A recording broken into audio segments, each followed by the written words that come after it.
no hard evidence to support what John said. I'm not saying I doubt him, but I have no hard evidence. But logically, it makes perfect sense. You want to remember that the Israelis believe, they firmly believe, that Iran with nuclear weapons is an existential threat. And they believe that this nuclear enrichment capability that we attacked on June 22nd, this is the United States attacked on June 22nd of this past year, is the beginnings of Iran acquiring nuclear weapons. So they were deeply, deeply interested in taking that out. We also know they can't take it out themselves. They couldn't do at Fort Al what we did, or at Natanz. They just couldn't do it. They don't have the capability. They don't have the bombs that can go down that far. So if they can't take out this existential threat with conventional weapons, but they can do it with nuclear weapons, and maybe think they can do it with a small nuclear weapon, I think the chances that they would do it are quite high. I think if down the road there's evidence that Iran is acquiring nuclear weapons, there's really solid evidence that Iran is acquiring nuclear weapons. And of course, this was not the case this summer. And the Israelis can't take out that capability with their conventional forces. I would bet a lot of money that they'll use nuclear weapons. Again, they view this as an existential threat. And when it comes to using military force against their adversaries, the Israelis almost know no bounds at all. We've seen that in recent years. The word restraint is not a word that is meaningful when you talk about how the Israelis behave militarily. So I think this is a real threat, not just now, but this is a real threat moving forward. Does the United States have any leverage over Israel when it comes to the Israeli threat or capability of using nuclear weapons? Well, 2 points. One is we hardly ever have any leverage over the Israelis, period. But let's just put that aside.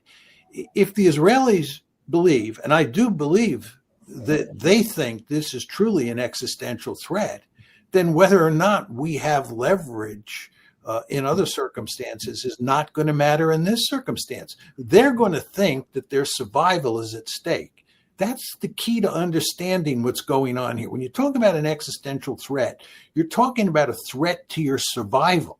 This gets back to Ukraine. Putin views Ukraine in NATO as an existential threat. He views it as a threat to Russian survival. Many Westerners don't believe that, but the Russian elite believes that. But coming back over to the Israeli case, I don't think Netanyahu is the only person in Israel who thinks like this. They believe that Iran with nuclear weapons is a threat to Israel's survival. This is something that represents another possible Holocaust. And if you're thinking about Iranian nuclear weapons in those terms, using your own nuclear weapons is not difficult to imagine.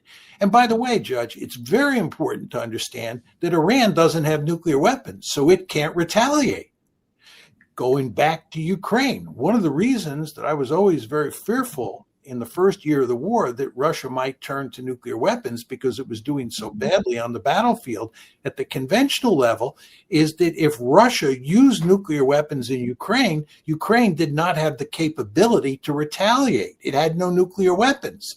You have an analogous situation going back to the Israeli-Iran case, because if Israel were to use nuclear weapons, small nuclear weapons against Iran that could get their enrichment capability or a potential bomb that they were developing, they would be very tempted to do that because they would have no fear that Iran could retaliate with nuclear weapons of its own. And of course, no other country in the world is going to come to Iran's rescue with its nuclear arsenal.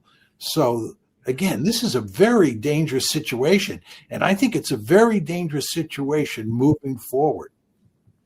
Professor Mearsheimer, thank you very much, my dear friend. Much appreciated. I appreciate you accommodating my schedule. We have a short week next week, but I hope we can spend a little time with you before the Thanksgiving holidays upon us on Thursday. Yes, I'll see you next Wednesday, the day before Turkey Day. Oh, excellent. Thank you, Professor. Have a great day and a great weekend. All the best to you. And the same to you, Judge. Thank you. Coming up at 4 o'clock today, I think in Moscow, but somewhere in Russia for sure, Pepe Escobar, Judge Napolitano for Judging Freedom.